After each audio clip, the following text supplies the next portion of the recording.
Terminated? Maybe not. Donald Trump just fired his national security advisor, Mike Waltz. Yes, after that Signal group chat disaster, only to nominate Waltz as the next U.S. ambassador to the United Nations. But here's the real question. Why does Defense Secretary Pete Hegseth still have a job? Welcome to the No Spin Zone. Graphs Grievances starts right now.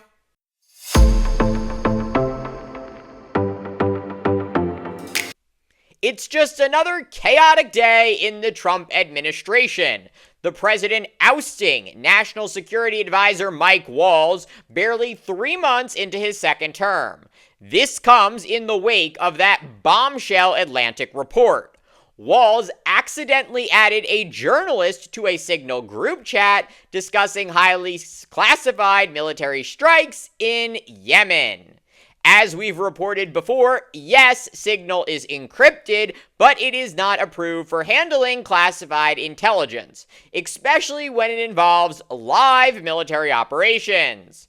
Waltz is no rookie. He's a retired National Guard colonel, a combat-decorated Green Beret, and a former congressman with a seat on both the Armed Services and Intelligence Committees. He should have known better. So how did this happen? Was it arrogance, complacency, a total failure of judgment? We will likely never know, because instead of facing consequences, Waltz is being promoted to a high-profile diplomatic post. According to multiple reports, Trump wanted to fire Waltz, but didn't want to appear weak or pressured. So instead, Waltz is being quickly relocated to New York, where he'll now represent the U.S. at the United Nations. In the meantime, Secretary of State Marco Rubio will serve as interim National Security Advisor. How exactly that's supposed to work is unclear. Yes, there's overlap, but these are two fundamentally different jobs. The Secretary of State is appointed to be America's top diplomat. The National Security Advisor is supposed to coordinate intelligence and defense policy across the CIA, Pentagon, and State Department. These are two full-time roles with different missions, and right now, Rubio holds both. Good luck, Marco. Originally, Trump had nominated Congresswoman Elise Stefanik for the UN post, but concerns about losing her seat in Congress and the weakening of the GOP's razor-thin majority in the House led Trump to yank her nomination last month. She is still furious, and now that her dream job is going to a guy who shared classified strike plans in a group chat, that's probably not going to sit well with her. So who replaces Waltz permanently as National Security Advisor? A few names being floated include Steve Witkoff, a real estate developer turned special envoy close to Trump, who's been involved in back-channel talks with Russia, Iran, and Hamas. Despite his access, sources say he's reluctant to take on the role.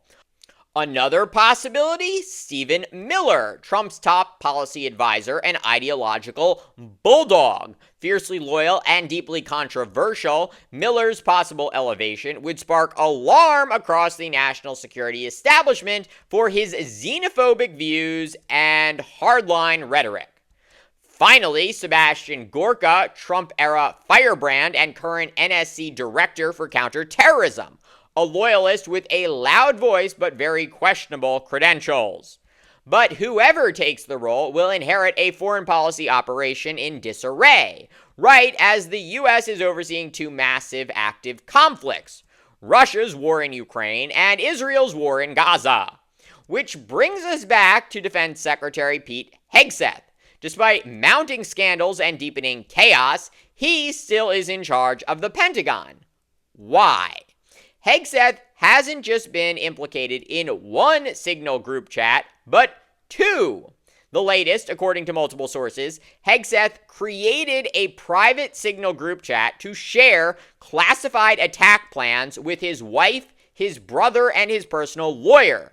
none of whom are authorized to receive sensitive national security information. Unlike the Waltz leak, this wasn't just careless, it was deliberate, reckless, possibly criminal.